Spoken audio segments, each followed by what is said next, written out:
Hello. Good morning, everyone. You are muted. Uh, there you go. There you go. Morning. Morning, everyone. Morning. Good to see you. Well, yeah, so I'm excited to kind of kick this series off, building at scale with Webflow. Dan, Pablo, thanks for joining. Let's just do kind of a quick round of intros. I'm Mason. I'm more on the strategy side within Edgar Allan. Dan, we've worked a lot. Pablo, we've worked a lot. But yeah, just maybe Pablo, if you want to go next and just say a bit about yourself and what you've been building. Yeah, of course. So, hi, everyone. Welcome to Live again. I am Pablo Gonzalez Day, currently working here at Edgar Allan as a Webflow developer and also managing the live streams here too. And yeah, my background, I worked for a couple of years at Mural, which is a sort of a software for digital collaboration, a whiteboarding tool where I led the web team, and we built our entire marketing website with Webflow. So kind of some background that I can also add to this conversation too. And I'm based in Buenos Aires, Argentina. Dan? Awesome. My name's Dan Dawson. So I'm the senior manager of digital marketing. Actually, as of this week, recently just was promoted into that role. So I'm responsible for not only our NCR.com website, that's our flagship global website, but also our customer portal, marketing automation, and analytics, among other things. So quite a bit of responsibility, have a growing team, as it seems, which is a bit of a change as of things have been over the late with everyone kind of reacting to teams probably shrinking. I've been in the kind of digital marketing space for definitely over a decade. I've been using Webflow actually for about 7 years personally, brought Webflow over to NCR, and we continue to use it, and we'll talk about that obviously today. Awesome. Yeah, it's been great to work with you, Dan. I know we met in Atlanta when you were here. You're now no longer in Atlanta, so Pablo, your background, you've been building a bunch of stuff at EA. When did you start working in Webflow, and what's kind of like your enterprise journey been like? Yeah, of course. So I really started building with Webflow when I started at Mural. So I was, before that, I was I was a front-end developer, but I did not know Webflow. And in the process of interviewing, they were like, we use Webflow. And I'm like, okay. So I learned to use it. And then that's when my journey in Webflow and enterprise started. Like I kind of dived straight into enterprise because I hadn't built before with Webflow. So those were like 3 years building that big marketing website, and now on to EA, building lots of client websites, which most of them are enterprise clients too. So really, I can't say I have other experience than enterprise in Webflow. That's interesting. I mean, I guess I should have asked that when we first talked. I thought you had started building kind of like even outside of Mural, but that's wild that you had been able to jump in, learn the tool, and then be able to deploy enterprise grade experiences to clients without a lot of ramp up. I mean, obviously, like you've got a web background and things like that, but it's not like you had to go to AEM camp or something along those lines. Yeah, and I was working before that in my web development front end days. I was working so my longest experience has been at a government job here in Argentina. So it was also sort of big, websites. It was not in Webflow, but like I had, when I was starting out as a web developer, I did smaller, freelance stuff. But really, like all my professional life has been with big sort of projects, really. That's awesome. So Dan, you've been at NCR for a bit, and as you mentioned, like you were able to bring Webflow to NCR. What was that process like of just making the case for Webflow? What was the pain point? What were you guys wanting to accomplish? So, I think to go back a little bit helps. So, prior to being at NCR, I've been at Coca-Cola.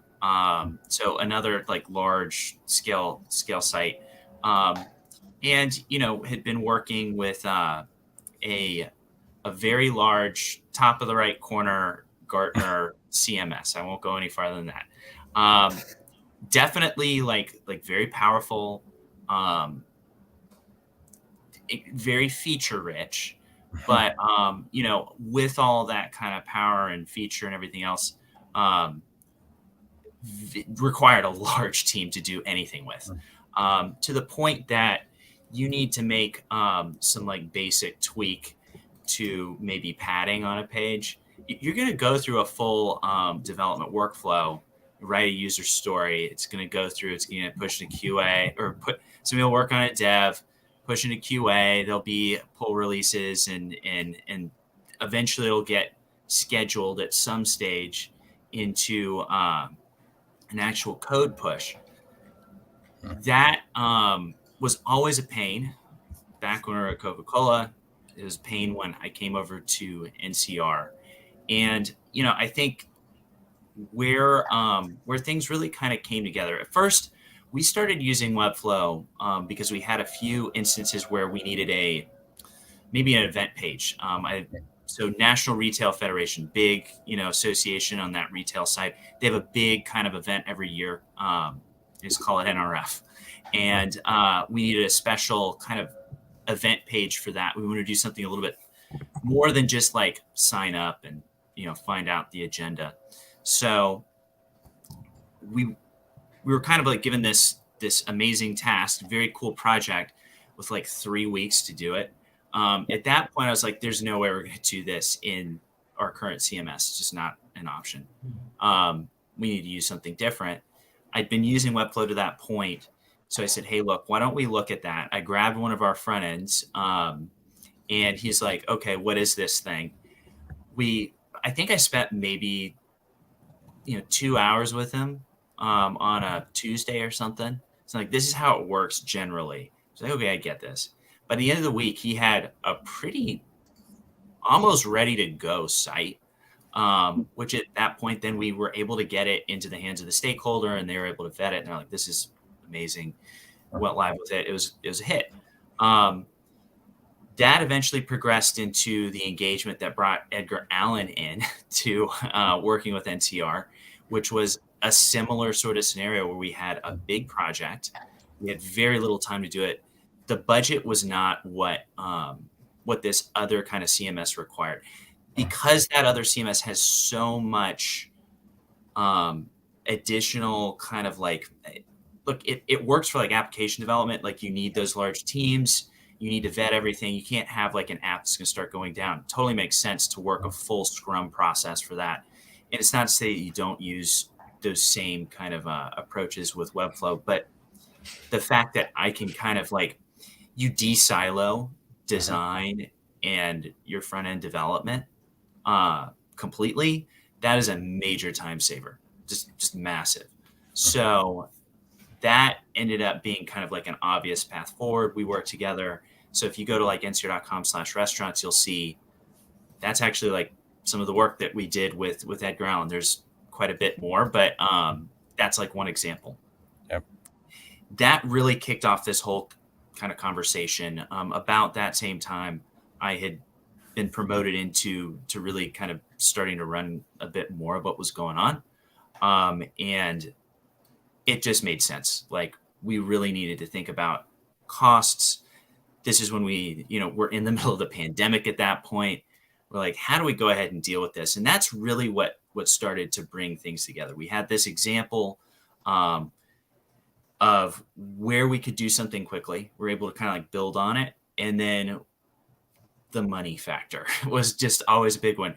I don't care where you work. Your boss will want to save money. And if there's a way to do that while keeping quality up or even better, which I feel that we're moving towards, they're going to be interested. So that's kind of like what began that path to getting us to this stage where now we're really heavily adopting Webflow across the site. That's awesome. As you were getting started, I mean, I came in, there was a, formal RFP, like all those stuff. Oh yeah. Just for people that are considering this, what do you remember as the main objections that you had to help navigate, right? So it's an established platform, 10 years old, things along those lines, but there's always like this bit of skepticism that's out there. Fortunately, you had a deep background. You'd built with it yourself, you felt confident with it. You saw the speed. You knew what it could deliver. What were the objections that you had to address kind of internally, and how did you work through those? So the first one that really kind of came up, and it really kind of lends itself to this idea of, anybody's ever heard the phrase, nobody got fired for hiring IBM. I think that you can plug in the company there, outside of IBM at this point. If it's a large enterprise brand, that goes with kind of agencies as well.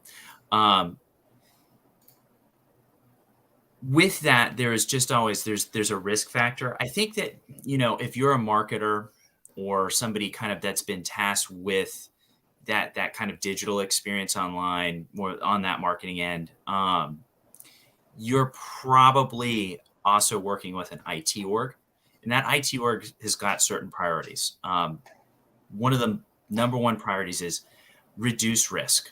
They do not want, like, no IT, your CIO and down the chain, they don't want any risk, because obvious reasons, that's bad for the company.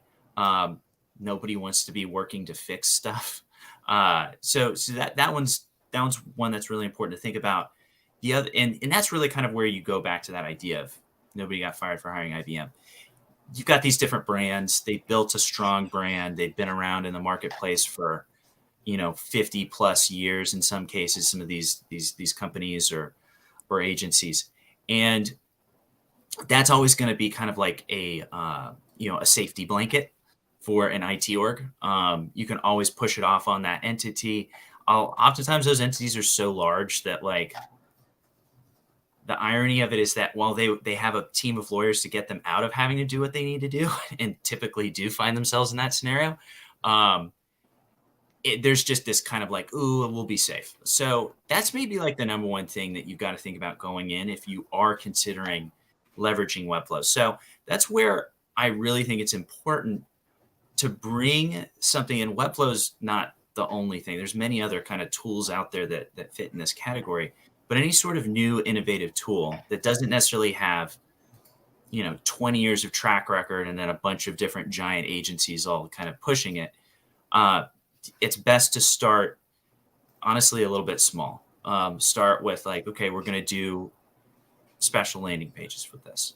We're going to do a special feature for, a marketing activity, whatever. Prove out that you can do something very quickly at an extremely high level of quality. And then, now you've got a proof point, and you just kind of build on that. I think that's the best way to do it. The only other way is, like,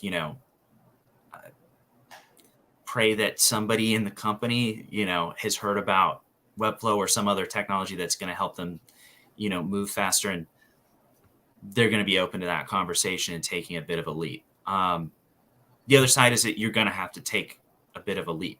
When I decided, okay, we're going to push forward with this, I was like the main guy outside of some of our development team that had used it, and then my direct manager, who she trusted me, and she said, Dan, I trust that you're making the right decision. Let's go forward with it. So you're going to have to take a bit of a risk, and be prepared. It'll be more work. It's probably been more work for me to bring in a tool that ultimately will get us to probably less. I wouldn't say less work. We're just going to do more, but we'll be able to do more with less. It's going to be more work on you. So just be prepared for that. Be prepared that you're going to have to make some business case decks. Be prepared that you're going to have to crunch some numbers. You're going to have to get into a budget. You're going to have to do some comparisons. You're going to have to run a full-fledged RFP. And I promise you that it's not as hard as anyone out there thinks. There's lots of documentation out there. And if you aren't really good at using Google, well, guess what? We've got this great thing called ChatGPT on there. It'll get you started. So that would be kind of my recommendation for anybody that's looking to do this and isn't really sure where to start. That would be the best bet, at least from my perspective. I remember in the RFP, it was kind of labeled as, was it a pilot in parallel? So having those sort of small wins, creating a beachhead, and then using that to create the sort of internal case for the change. And, you know, you kind of hinted on this. And I think when you talk about, you know, the challenges, it's less around the challenge of the tool, and it's more like looking at organizational change. Would you think that's like a good way of putting it?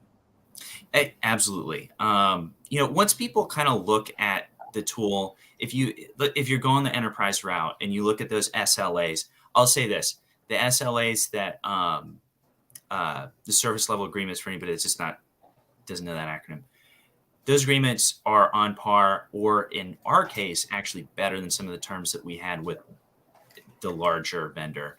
And from a cost perspective, a better fit. I would say that that change management end of the game, everyone's used to the system they've got. It's always painful to change. I think this is where that kind of like building up becomes really important, to be able to have a designer or a front end developer be able to vouch for you. If you're pushing that, you may be also the designer or the front end developer. So in that case, partnering up with a product owner, looking at the budget, how do you go ahead and create that multi-point case that says, hey, look, this actually works better than what we're doing. It is worth the pursuit. We're not looking at a 5% improvement. We're not looking at even a 20%. It can be a 10x reduction in cost. I know for us, when we went through the RFP and we looked at both ends of the offerings, there's a 10x difference. I think when I told Mason, when I told you that, you're like, wait, what? Because you're like, wait, did I just leave money on the table? I wouldn't necessarily say that, because that other entity, they would have thrown a gigantic team that would have been extremely costly against trying to do work on that other CMS system. Yeah. And they would have spent probably more to get the job done than the Edgar Allan team was, had to spend to get ultimately what I think was a better end product. So, that's another important thing here. You're going to be able to move a lot faster with probably a leaner team, which is going to be more efficient. And I get it. Like, I'm the customer. I shouldn't care about like, oh, did my vendor, were they able to make, a good margin on this? I feel like they're in a good position. I want my vendors to be very healthy, because once we have a good vendor, it's a real pain to have to shift. So, that's an important thing for me. But those sorts of, back to that idea of change management, it really is important that you have these different proof points that give everybody that reason to say, okay, yeah, we're going to save a significant amount of money here. We're going to be able to do better work faster. That's what everyone wants. They just need to know, if I'm going to make that decision and move this ship, particularly in an enterprise case, that it's worth it. It's going to be worth all the effort that goes in. Yeah.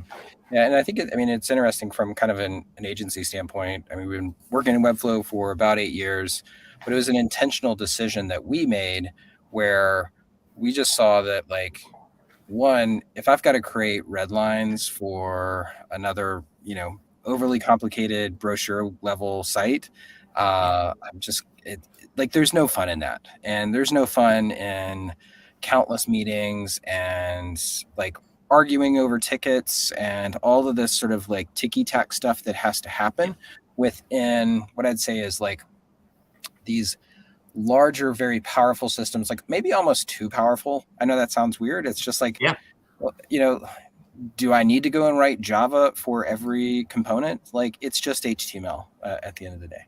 Right. And so it was an intentional decision, I think, trying for us to redesign our design process. So, you know, I mean, quite frankly, for a you know, privately held, you know, Atlanta-based agency of 40 people to be competing with a publicly traded company and be able to have a better offering, I think that's where, you know, we've been able to see the benefit. And again, like, you know, I'm more than happy to come in at like a tenth of the cost of another group, but guess what? We're also going to come in probably at about a tenth of the time.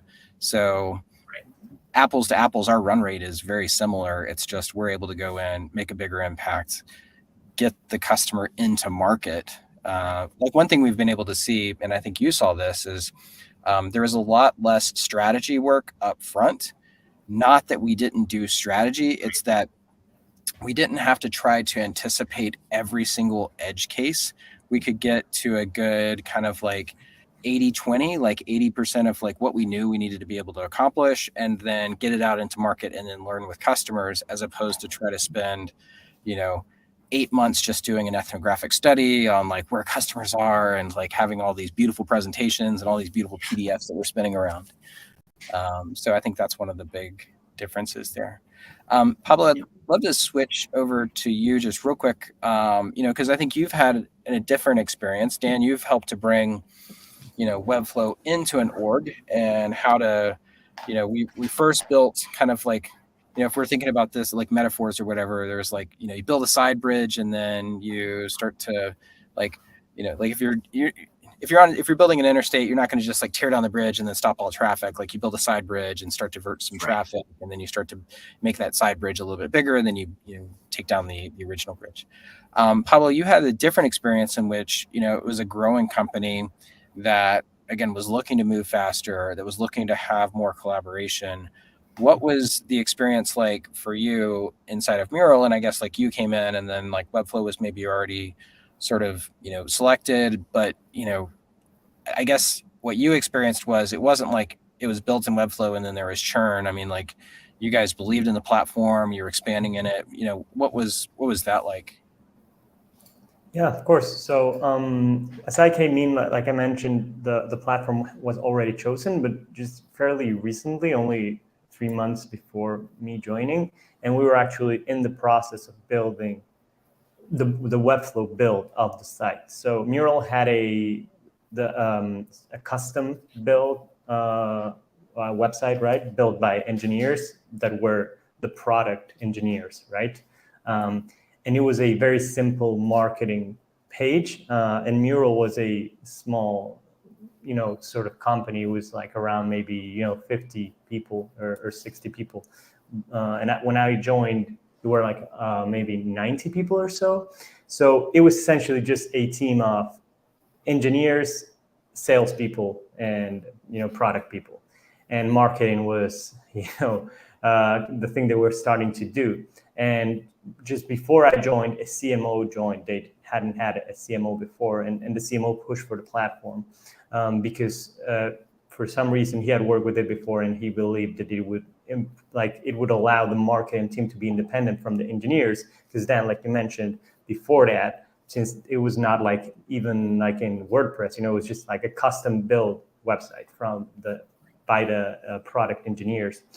There was like such there was such a lag between wanting to put something out in the market and getting it out in the market, because engineers didn't have enough time to, like, couldn't prioritize that. They were prioritizing the product.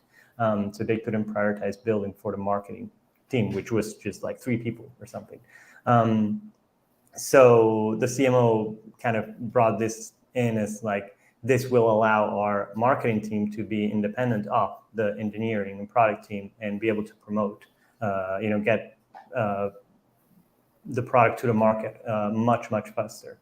And so actually Mural hired Sabal Media, which is a Webflow enterprise partner too, and worked with them on the development of the new Webflow website. And when I joined, we were in the tail end of that process, so I kind of helped, iron out the last kinks, and we pushed the kind of the new website, which was awesome because really the previous website was essentially a landing page with maybe a contact page and a features page. It was like 3 pages at the most. And we launched a blog, and a webinars page, and just a sort of serious marketing website for a software company. It was growing in the pandemic. Essentially, it was a virtual collaboration tool, so it exploded in the pandemic, of course, and so the appetite for it was so much that it was very good timing, serendipitous, but good timing nonetheless to have a good marketing experience there on the marketing website.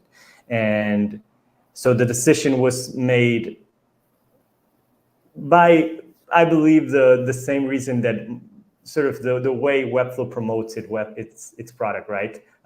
Build your website without the dev time, or something like that. I don't know how their tagline is. It was essentially that use case, right? We needed to be independent from the development team to build a website.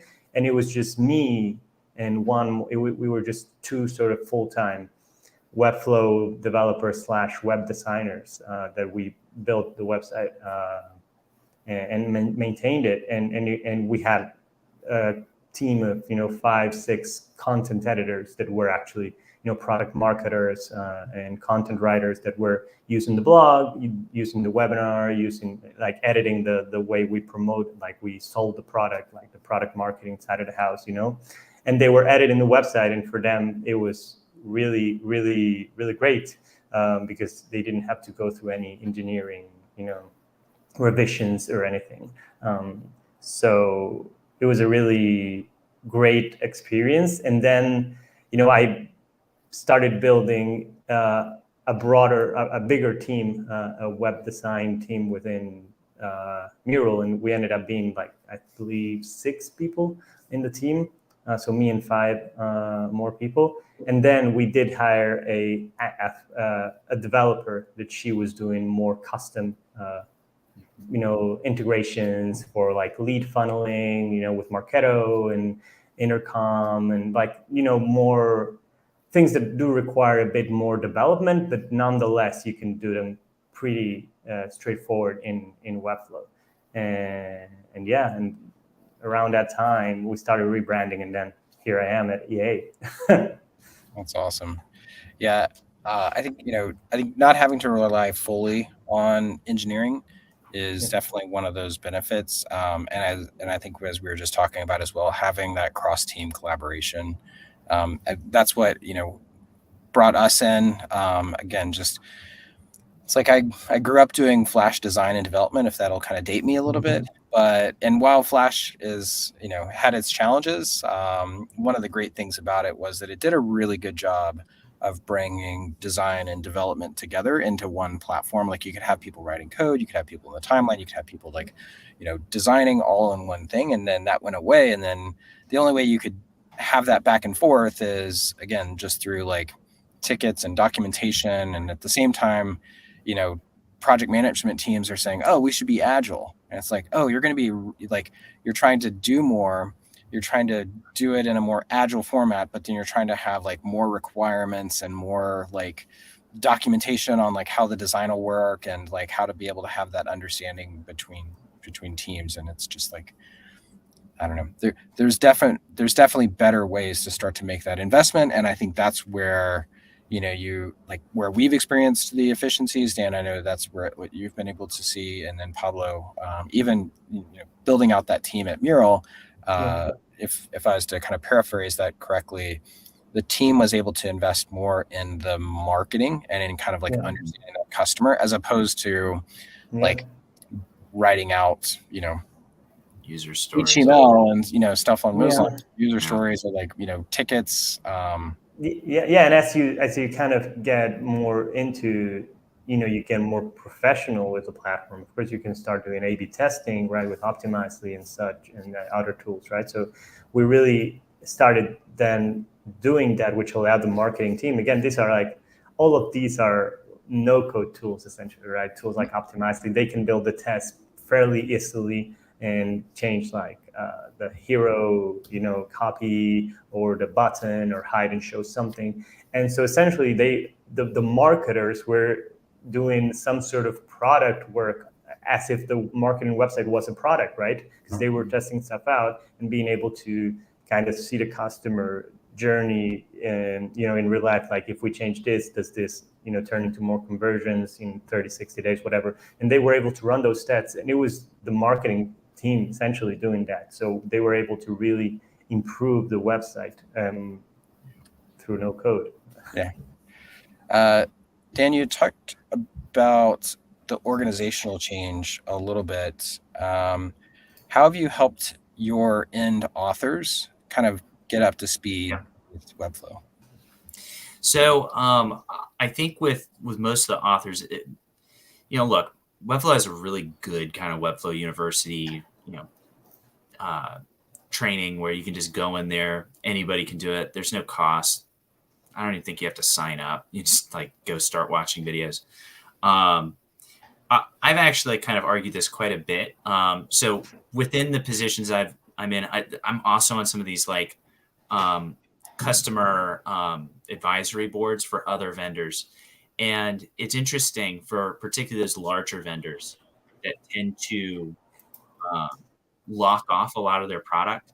I kind of keep going. And it's like, look, you're killing yourself from the perspective that no one can really get in here to learn how to use it until they've spent 100K plus on a license, which completely locks out probably 98% of the people out there that might want to see that tool.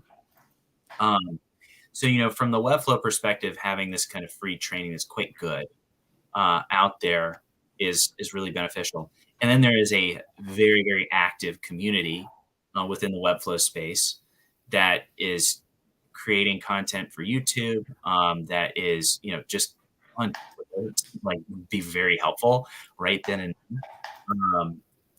and I think the other end is that, look, the nice thing about Webflow is it's not a bunch of proprietary code that you need to spend a lot of time to understand how to use. It's HTML, CSS, and JavaScript. This is the stuff that is base level across the board. So, from that perspective, while the UI might be a little bit different for a front end developer who's used to, firing up VS Code, it doesn't take a whole lot of time for them to say, okay, wait a minute, I can do this. And then the moment they find kind of like, oh, wait, I can inject custom code where I need to, that's tremendous. For the designer, which is really more of like the author type. And if anybody's not really heard that term, so an author is what we kind of refer to as somebody who builds pages, but may not have much coding knowledge per se. They're more of like, they're assembling the content, they're checking that it's responsive, they're making sure that the right image went in, they're working the process of getting content live, which in an enterprise organization oftentimes has like a couple different stages and gates where, okay, legal signs off, and then marketing comes in and says, okay, that legal didn't butcher this copy too much, and there may be back and forth, right? Well, the upside of Webflow is that, it's really intuitive for those individuals to go in even at the designer level, which gives you a whole lot more options, to be able to change out copy, change out an image. And then you've got the editor view that helps you kind of like get there.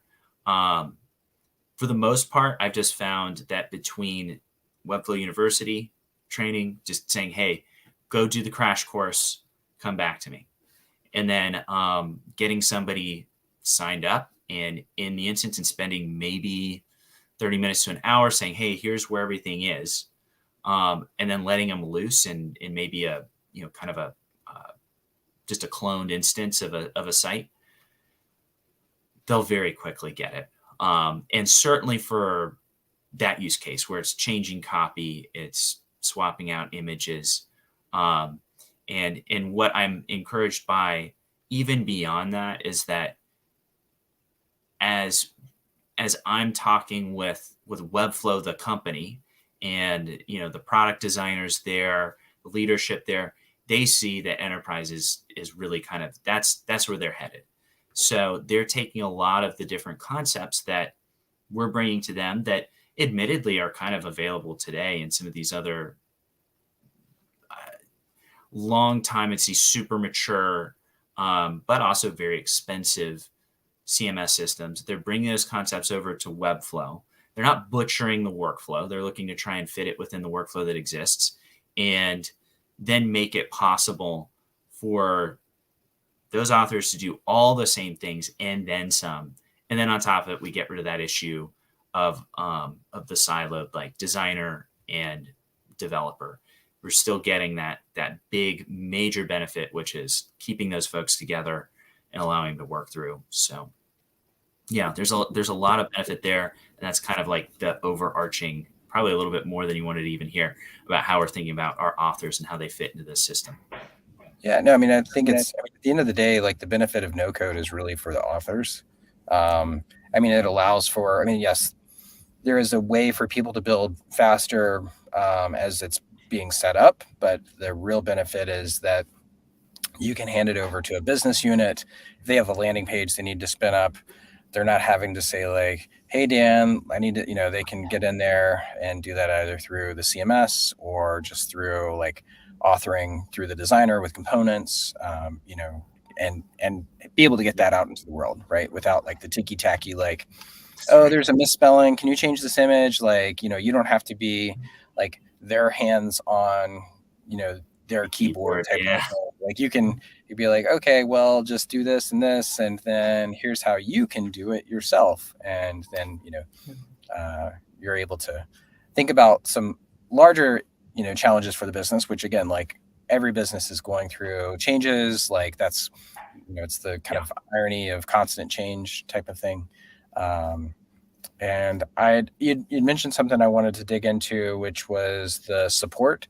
Talk with me about, you know, a question I've heard is just like, what's the partner network like? And then what's the, you know, internal support? So let's first start with partner network. Like, how have you seen that? Obviously, like I'm excited to be selected to work with you and NCR, but you know, kind of more broadly, We've seen, yeah. How do you see that? So I think that we're entering a point where any enterprise can confidently engage with a very strong agency that's going to get them to the finish line better than they thought.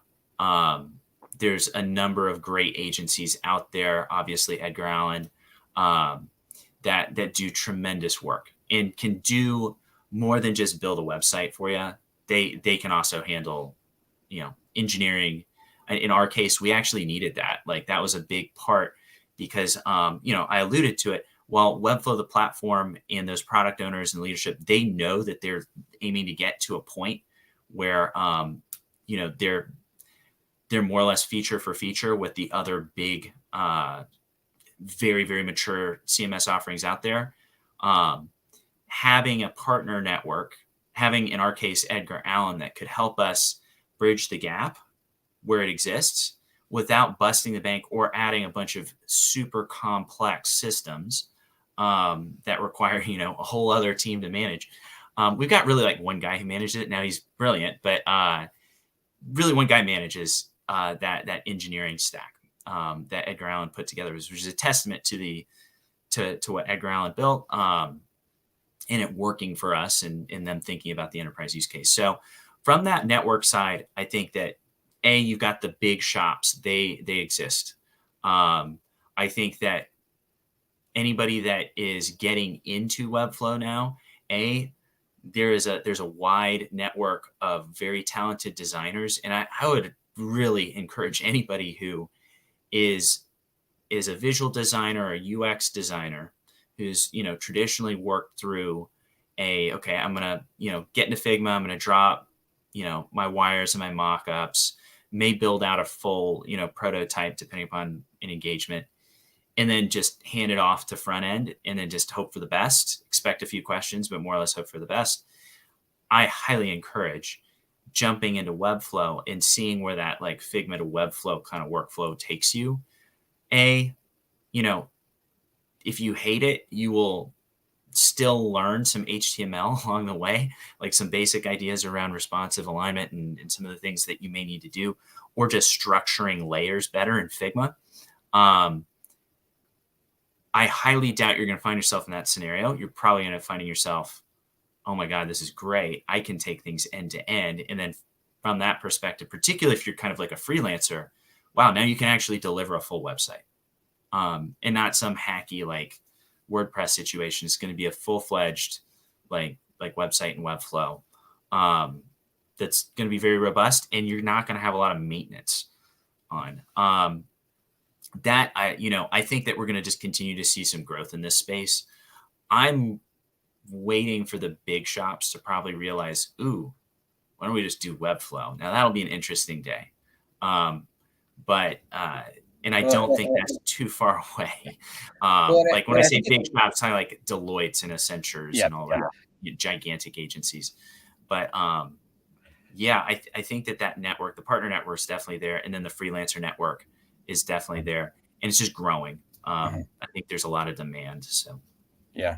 Yeah. And I think that, within the big agencies, really, as we look at this, the impact is that it's a totally different business model. And so the agencies like Refocus, 80/20, kind of go down the line.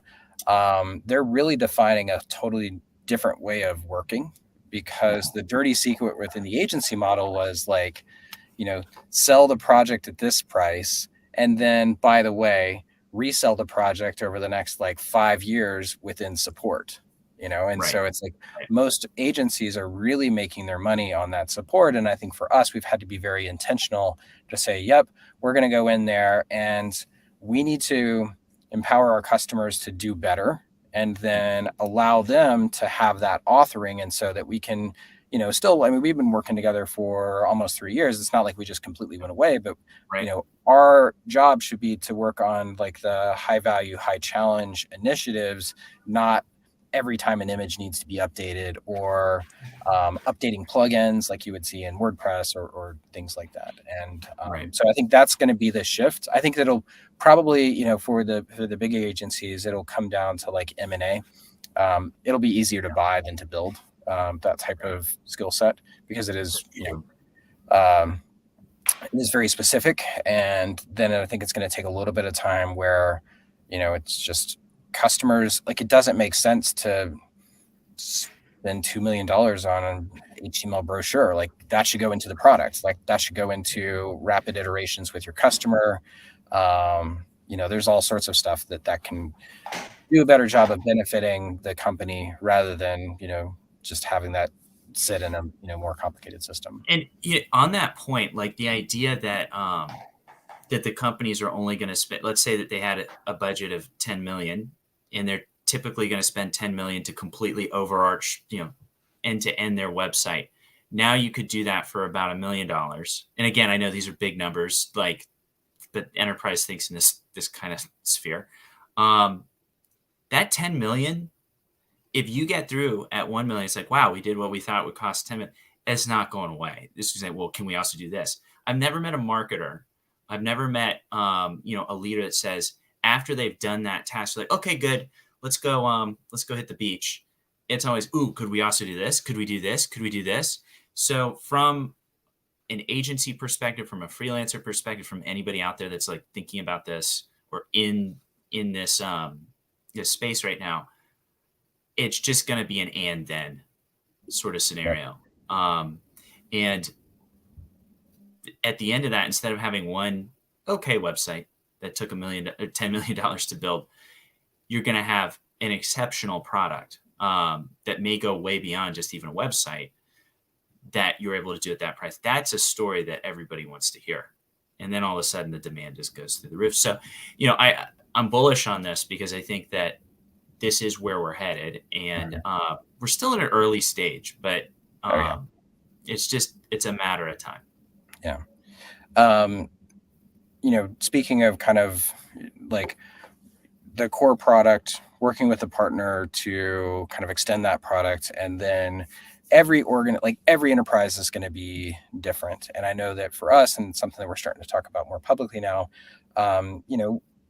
NCR had specific kind of deployment needs, and we were able to go in and help NCR address those through Wes. I'd love to, just hear your thoughts around like how Wes was able to take that core Webflow instance, and then what else did you need to be able to do with Webflow that you couldn't do today that we were able to help you solve, Right. so that you can make this transition? Yeah. Like I was mentioning, Webflow is a product. They're moving towards really that feature for feature sort of scenario with these mature CMSs, but it's going to take some time. There's a couple things that are like table stakes in the enterprise space. So Webflow enterprise staging, kind of staging is the idea. Oftentimes you'll find in an enterprise environment that you'll have at least a dev environment, a staging environment, and then a production environment. In an agile Scrum kind of world, you want to be able. Dev's obviously kind of the Wild West. Things are happening there. It's very active. Stage is where you're pushing code that's like going through final QA, and production needs to be super stable. With Webflow, when we started on, I think it was about 1.5 years, 2 years if you go all the way back to like the landing page stuff, but really about 1.5 years. Right now there is not real staging in Webflow. Full stop. Like, don't be told, it's just not real staging. So that means that any sort of change that's happening, the moment you push publish, is going straight to production, which is just like I mentioned, IT, they don't like risk. It's kind of risky, right? So when we started working on this and started thinking about, there's a couple key technology things we needed to do. And what put Edgar Allan kind of like head and shoulders and just differentiated them, maximally more than anything else, was that they had a solution. They had Wes. They'd been working on this. And the idea that we could use Webflow almost more as like a dev stage environment, get what we need to get done in there, and then there'd still be this layer of governance where we could determine what's going to go live on production and be very intentional about it. And there's some other fancy tech that goes into that. Mason, I'll leave that to you to share if that's something Sure. I want to get into. But really that ability to have that staging environment, that was critical, absolutely critical. And I think the other thing is that by having Wes there, that now opened up a new door. Us being an enterprise entity working on a very engineering heavy CMS up to that point, there's a lot of really smart people on my team. And not all of them are designers. They're actually there to think about things like uptime. They're thinking about how can we go ahead and improve deliverability globally, thinking about all this minutia stuff that, it's all those little 1% that add up to a much faster, better kind of experience. They were then able to look at Wes as kind of the vector for them to add in additional capabilities. So, for us, we still have that legacy. I wouldn't call it legacy necessarily, but we still have that other CMS. And then we have Webflow, and they're living side by side. So some things like obviously reverse proxy. Anybody knows what that is? Basically making sure everything's underneath the ncr.com domain, not a bunch of subdomains all over the place. And then things like sitemaps, making sure that they're unified. There's some other things we built in, CDN, et cetera. But that gave us that platform upon which to build that additional capability. And that really was critical, in the context of using Webflow. So yeah. And just to clarify, there is the ability to kind of push out to a subdomain, have that subdomain be password protected, things along those lines. But I think when we were going through that discovery that, and again, just within enterprise, there's 4 steps, right? So there's define, design, develop, deploy.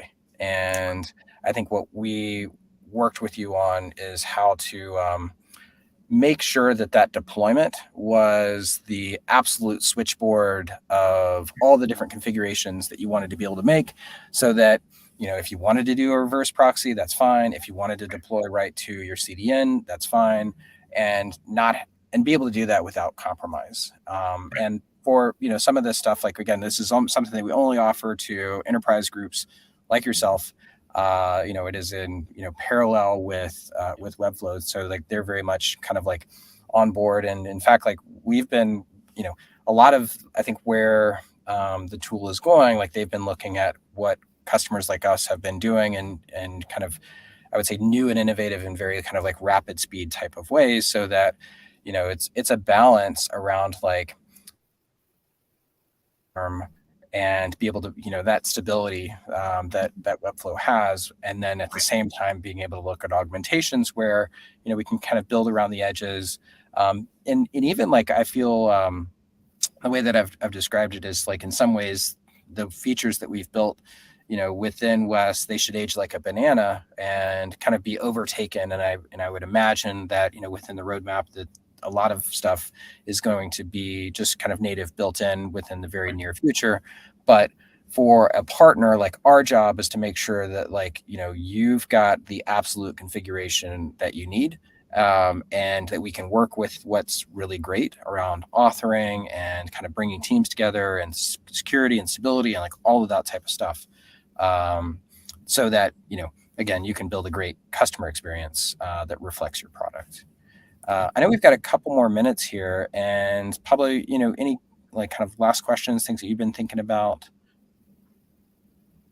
I'll take us back to a couple of minutes back when, Dan, you were talking about how to enable content authors and such. I did want to mention a quick story on what sort of a test we did. It was very successful with Webflow, which was, how sometimes marketers need to promote stuff, right, for Arclight, but they need to be able to be nimble on that promotion. So they want to try something out. Maybe they send out a LinkedIn ad that they want to target some specific segment, and then they want to send another ad or a Google thing. They want to go build different landing pages that target different kinds of people or different segments on the marketplace. And what we trying to solve for this and help our marketing partners out at Mural, I remember that we built a second Webflow project, and we just built lots of components for them where they could sort of mix and match those, and they were essentially symbols, right? So it's a headline and 3 icons symbol, headline and an image and a text, headline and a big image, whatever. We just built like 15 symbols, or now components, for them. And they were able to just build landing pages that they would then link to in Google, LinkedIn, Twitter, whatever, Facebook ads. And that was very successful for them, because there was like absolutely, once we went through the process of strategy as to like, what are the components you're going to need, what type of content, is it video, is it images, is it text, etc. And we built out all of those components. It was sort of self-serve for them. And I think Webflow has, the simplicity of that for them is just incredible. And I think there's lots of ways, if you get creative, to empower content authors. And I just wanted to share that story because it was a very successful sort of, experiment that we run with them. Absolutely. That's very much where I see us. We already use that to a large extent. And I think that's just going to continue to grow. And I think that Webflow taking the step, naming means a lot. So by them actually shifting the concept of a symbol to a component, there's a lot that can be read into that. You can, it doesn't take much to kind of see where their roadmap's going. And I think that that's going to be effectively one of the major bridges between Webflow having this close to one-to-one feature set to these other CMS systems, and then it really being in a position where there's going to come a point where like, why would I spend so much money on X? Yeah. It's very difficult, kind of slow to work on, versus this other, with Webflow. It's like, I'm hearing of teams that are building this, whole websites in a month, and they're really high quality. And on top of that, it's really easy to manage. There will come an inflection point where everyone starts to say, ooh, okay, we're going to shift. And what'll be interesting at that point is like, gosh, Mason, you alluded to M&A. I think that it's not just kind of agencies, but I do wonder at some point if somebody's going to just write a massive check to Webflow. We'll see. We'll see how things go. But yeah, that's a whole other bigger question. We could make a bet today. Is it go public? Is it M&A? Like whatever. Go speculate. It's a tough time to go public maybe right now. So there's probably about 2 years before that, maybe longer. But I think that we've at least got 1 year to 2 years of Webflow being its own private company. Safe bet there. That's for the VCs to determine. Right. But Pablo, Dan, thanks for the conversation this morning. It's been great to just I guess bring to light a lot of the work that's possible.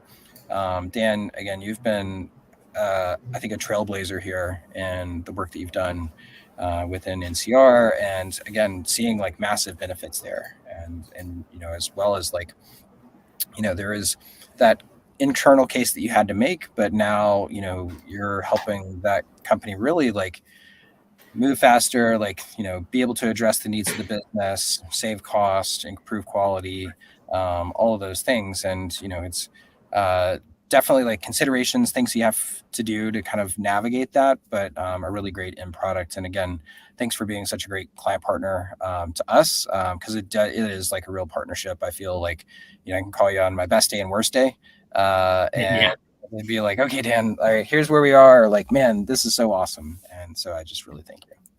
Likewise, I'm very thankful to have Edgar Allan as a partner, with NCR. It makes me feel a lot more comfortable knowing that, kind of got my neck like way out ahead of the ahead of things. And having that kind of fall back to know it's like, hey, we've got experts. And that's massive. So thank you as well. Yeah. Cool. All right. Well, Pablo, thanks for getting this set up. And anyone else kind of out there. Also, there were some comments on your shoe game, Dan. So awesome. We can talk about maybe shoes and keyboards in the next. Be careful. That Formula One and coffee, and then you've rounded it all out. So cool. We got Tony's seats there. We got Jess. Hey, Jess. So lots of people also hang out in the chats. Thanks everyone for joining. Again, thanks Dan, and thanks Mason. And we'll see you all in the next one, I guess. All right. Talk soon. Great. All right. Thanks. Have a great one. Happy Friday. Bye.